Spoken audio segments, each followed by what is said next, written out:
Welcome to Your Career Podcast with Jane Jackson, where I help mid-career professionals overcome self-doubt and gain career clarity and the confidence to create the life and career they desire.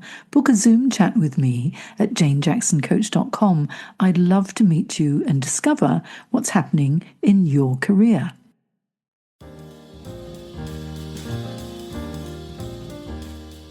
Welcome to episode 279 of Your Career Podcast. Welcome back, and we're coming up to the end of the year. And so in the lead up to the end of the year, I wish for you rest, recovery, time with family and friends, reading for leisure, walks in the park and along the beach, long relaxing baths with candles and music, and a very happy new year ahead. However, have you found that December arrives like an uninvited house guest who brings along their entire extended family, and suddenly you want to run away and tell everyone to just leave you alone? I wonder if you're feeling a little or a lot stressed right now. Have your projects piled up, your emails multiplied faster than you can respond, and suddenly you've been working through lunch breaks and late into the evening just to get things done before Christmas? Is the lead up to the Christmas holiday suddenly becoming a bit of a nightmare? The problem is that most people don't talk about it and suffer in silence, quietly burning out.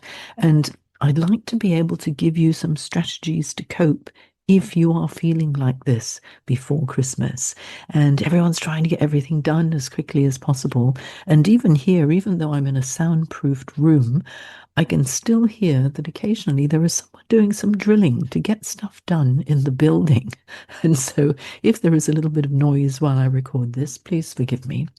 But what I want to explain is that so many employees report concerns about blurred boundaries between their jobs and personal lives, and we found that burnout is on the increase while mental health engagement and vacation days decrease. And it's not just happening to you, it's a widespread pattern affecting professionals across all industries, and something must be done before you burn out. And very luckily, you have more control than you may think. And so please take control now before your body tells you to stop by catching a cold or getting sick, which will force you into bed for essential rest. So let's ensure you maintain your well-being during this hectic end-of-year rush. And as I record this, there are only 9 more days left till Christmas, yes? But I'll walk you through 5 proven strategies to help you stay calm and confident. Okay, so 1, look inward before you look outward. And there is a great deal of power in self-reflection.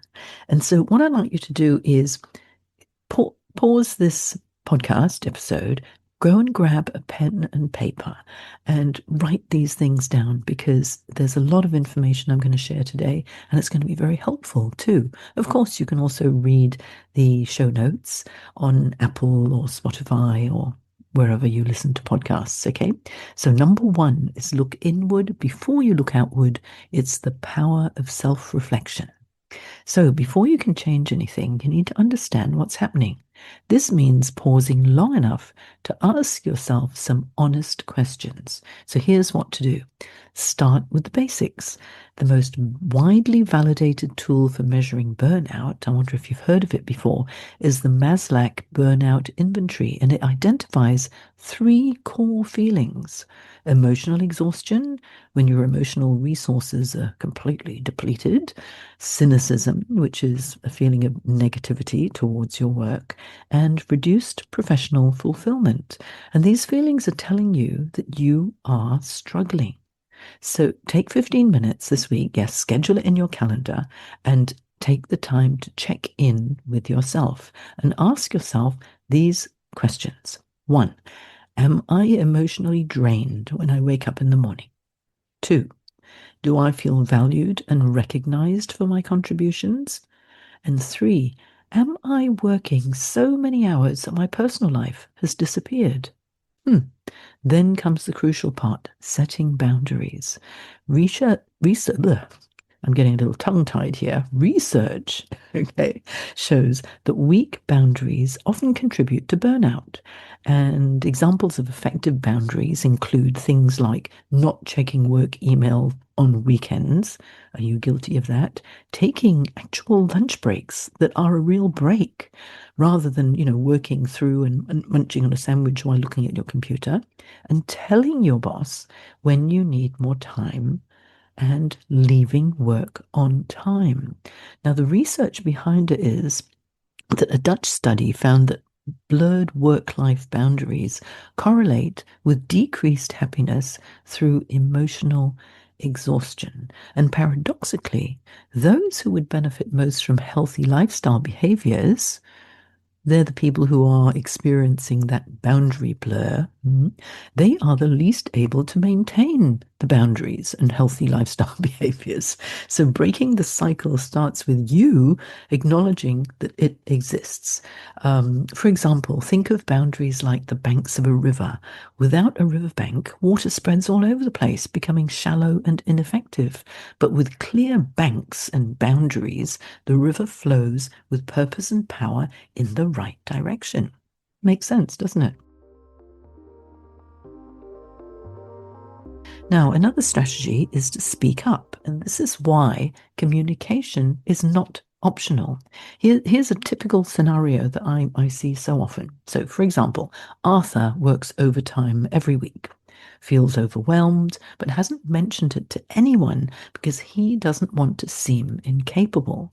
So meanwhile, because Arthur stays quiet, working and working, his manager assumes that everything's fine because Arthur is delivering. This silence doesn't really help anyone. So what can you do? More research across multiple sectors show that both employees and supervisors consistently report that they need better communication about work stress. And a study found that stigma creates a web of silence around mental health issues. But when researchers actually interviewed employees and supervisors independently, both groups wanted dialogue about work stress. They wanted it, so why are people not talking?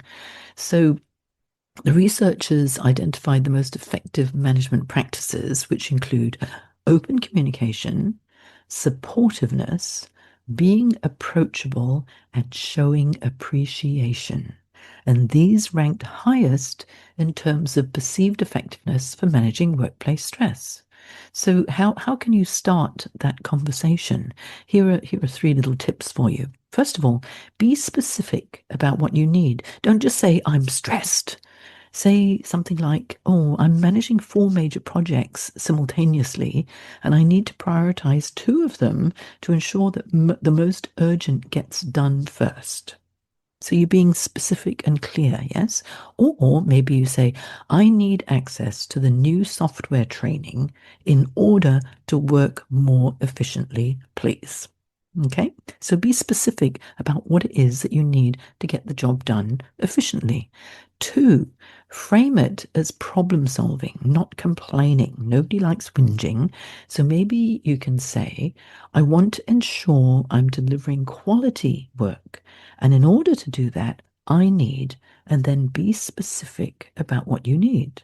Okay, so you're being a problem solver if you go about it that way. Next is suggest solutions.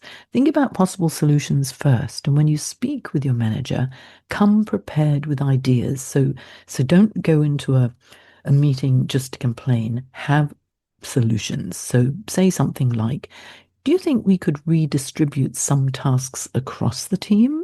That may be more effective. Or you could say, would it be possible to extend this deadline by 1 more week or 2 more days?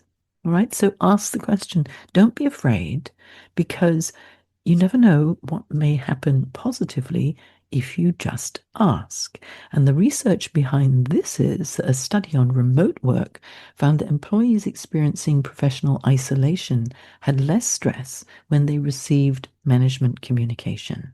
This communication provided the needed information about your work policies and enhanced perception of control of your work, which reduces the harmful effects of stress on mental health systems. Yes? Symptoms rather than systems. All right? Reduces the harmful effects of stress on mental health symptoms. Very important. Now, according to Gallup's workplace research, accurate, timely, open communication enhances employee engagement and work happiness. Yet only a small percentage of workers strongly agree that communication where they work meets these standards. So what you are feeling is not just you, it's important to every team member. And your manager is not a mind reader, neither are your colleagues. You need to communicate. When you communicate clearly, you're not being difficult. You're actually helping them to understand you, and you're being professional and honest. What do you think about that? Okay, so you're not being a pain, you are being open, you're being professional, and you're being honest. And that's what we want in our professional and in our personal relationships. Yes? Now, number 3, here's another tip. Break things down. The science of making big tasks manageable. How do we do that? Now, let's imagine, say there's that massive year-end report looming over you, and there's something making your stomach clench every time you think about it. There's a reason why it feels so daunting, and there's a scientifically proven way to tackle that big, massive report. Okay, so here's what you can do. There is a technique called the Pomodoro effect, or the Pomodoro technique, which you may find very helpful. It was developed in the late 1980s, and I use this method because it really helps me. It breaks work into 25-minute focused intervals, and you separate them by 5-minute breaks. Okay, so after 4 Pomodoros, the 25-minute focused interval, after 4 of them, you take a longer 15-minute break. And using this myself to get stuff done, I found that it really works. And why it works is that cognitive psychology research shows that the average attention span of a human ranges from 15 to 25 minutes. And then we tend to go a bit la-la, yes? Or else we drift off and we daydream about something else. So the Pomodoro technique aligns with these natural attention limits, which help to maximize focus without exceeding our direct concentration capacities. Sounds good. It's worth a try, honestly. What have you got to lose? Here's your action plan. First of all, list everything on the big project and break it into the smallest possible tasks. And instead of putting down, say, write report, break it down into easy steps like research section 1, draft introduction, create graphs, write conclusion. And so when you do that, the big project is broken down into smaller pieces, and then schedule strategically. So, each Pomodoro is 25 minutes with a 5-minute break. Maybe you want to schedule in a few extra Pomodoros just in case some tasks take longer than expected. And then this way it helps to alleviate your stress about meeting deadlines. And if you don't use those extra Pomodoros, you can spend them on something else like self-learning or I don't know, going for a nice walk around the block. Yes? Now, the research behind this is that a study comparing different break strategies found that students who take systematic, predetermined breaks like this Pomodoro technique reported higher levels of concentration and motivation. And lower levels of fatigue and distractedness compared to those taking self-regulated breaks. So set your alarm 25 minutes, set your alarm 5 minutes, and go and get on with it, yes? Researchers found efficiency benefits too. They discovered that similar task completion in shorter times. That's pretty good. And research in the journal Cognition indicates that taking brief pauses maintains consistent focus, and these breaks allow the mind to continue processing information in the background, often resulting in creative insights and new approaches to challenges that you may experience. So It's a win-win, isn't it? So think of your workday like running a marathon. You wouldn't sprint the entire distance, it's far too long. And you wouldn't sprint without taking water breaks, would you? The Pomodoro technique builds in those essential recovery moments that you need. Worth a try. Okay, so that's my third tip for you. Fourth tip is to step away. We have a non-negotiable need for actual breaks, break, okay? And I don't want you to say to me, I don't have time for breaks. I'm too busy. I'm too important. My work is just all consuming. I don't want to hear that. Let me tell you something that might surprise you. You don't have time not to take breaks. Okay. If you don't take breaks, you will break down. So here's what to do. Research shows again, okay, because I'm not just pulling these, out of thin air. Research shows that opportunities for stress recovery, which include quiet rooms for rest, vacation days, work-free weekends, and real lunch breaks are associated with a positive mood, less fatigue, and decreased employee burnout. Win-win all around. So if taking full days feels impossible right now, because I know there's a lot to get done before the end of the year, let's start smaller. First of all, take a micro break.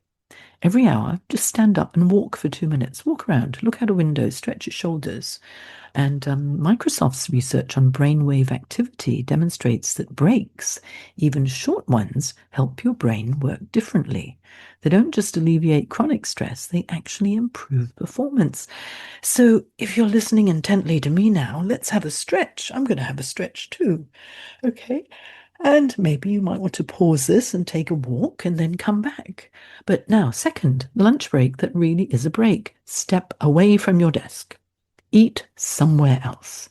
Don't check your emails while eating, and even minor issues can escalate when communication becomes ineffective during stressful periods. So taking breaks helps prevent the accumulation of stress that clouds your judgment.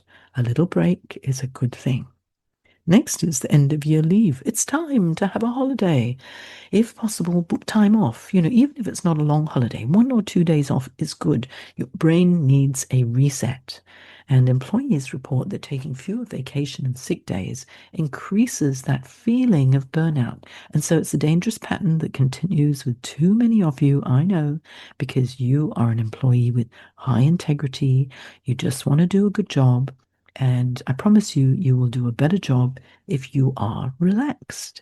And the research behind that is that a systematic review of workplace interventions for healthcare workers found that wellness strategies, both individually and organizationally focused, increased well-being, engagement, and resilience while reducing burnout. Hooray! Yes? So the review noted that many interventions don't greatly disrupt daily productivity. It's okay to have little intervention techniques. Things like mindfulness practices during scheduled breaks are more easily sustained if your leader supports them. If you're a leader, support your workers, please. And it's important to remember because burnout doesn't announce itself with fireworks and a neon banner. It creeps up and creeps up slowly until one day you can't remember the last time you felt energized about your work.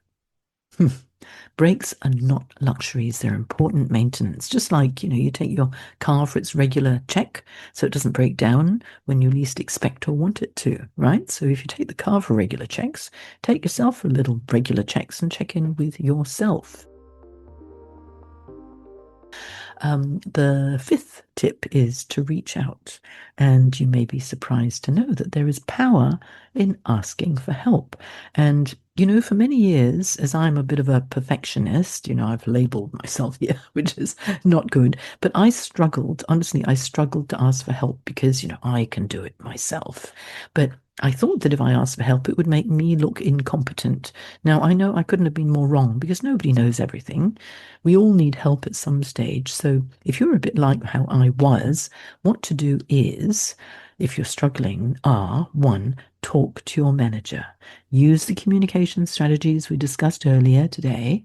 And a study found that the most desired workplace mental health resources were a more open, accepting culture, clearer information about where to go for support, and training. Talk to your manager. Book it in, schedule it in their calendar. Next, access your Employee Assistance Program, EAP. And you know what? Based on utilization data in a company with 1,000 employees, about 45 people would receive clinical services of assessment and brief counseling each year. That's it. EAPs provide management consultations, educational training on stress management, and crisis event responses. And EAP should be available to you in a caring, responsible company. If you don't know if your company has an EAP, ask HR.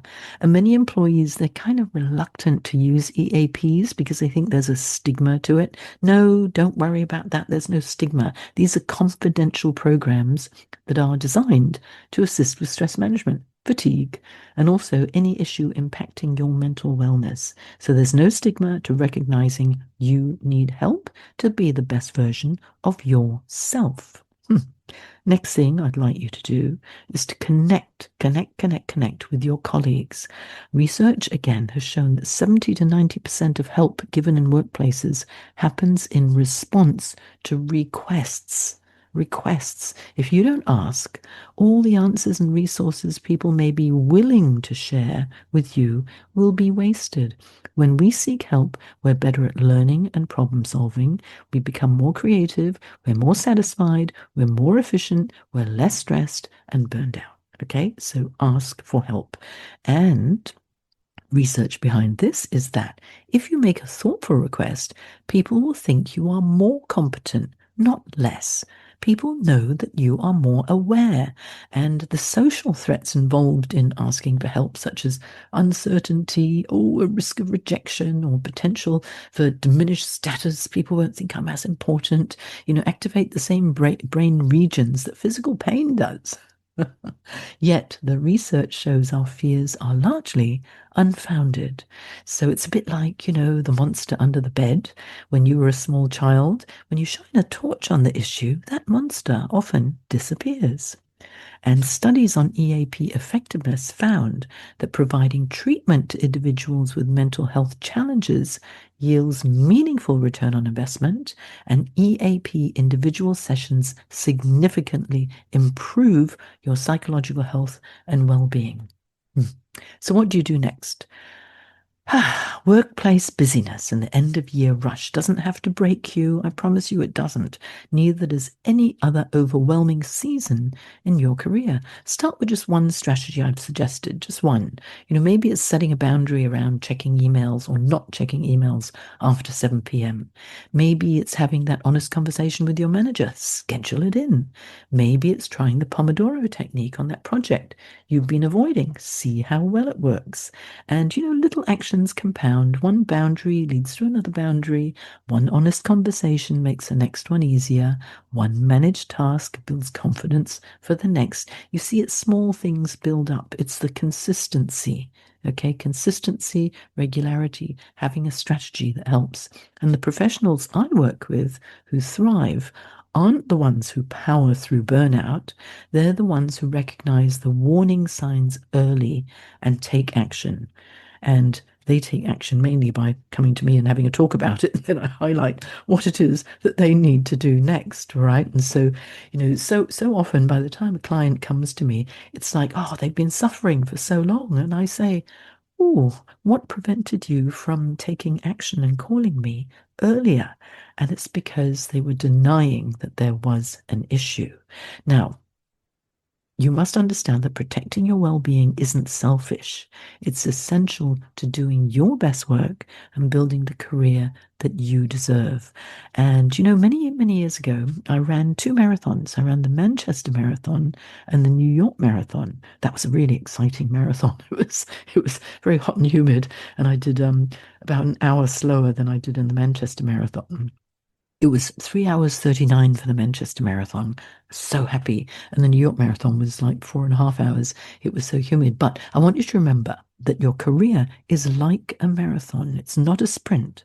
And marathons require targeted training, strategic rest, proper support, and knowing when you must adjust your pace so you don't get injured or burnt out. And so what I like to know is, if you're feeling the pressure right now, what is the one thing you'll commit to doing for yourself this week? What is it? Email me at jane@janejacksoncoach.com and tell me how this podcast episode has helped you, or send me a LinkedIn message. If we're not connected on LinkedIn, please follow or connect with me and send me a message there. And also, in the lead up to Christmas this year, as I mentioned at the start of this episode, I wish for you rest, recovery, time with family and friends, reading for leisure, walks in the park, and along the beach, long relaxing baths with candles and music, and a very, very happy new year ahead. I've got you, and I'll see you next time.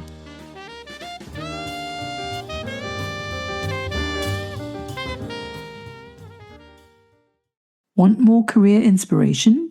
Go to janejacksoncoach.com and take my free career quiz to find out how to gain career clarity and the confidence to go for that job you'll love.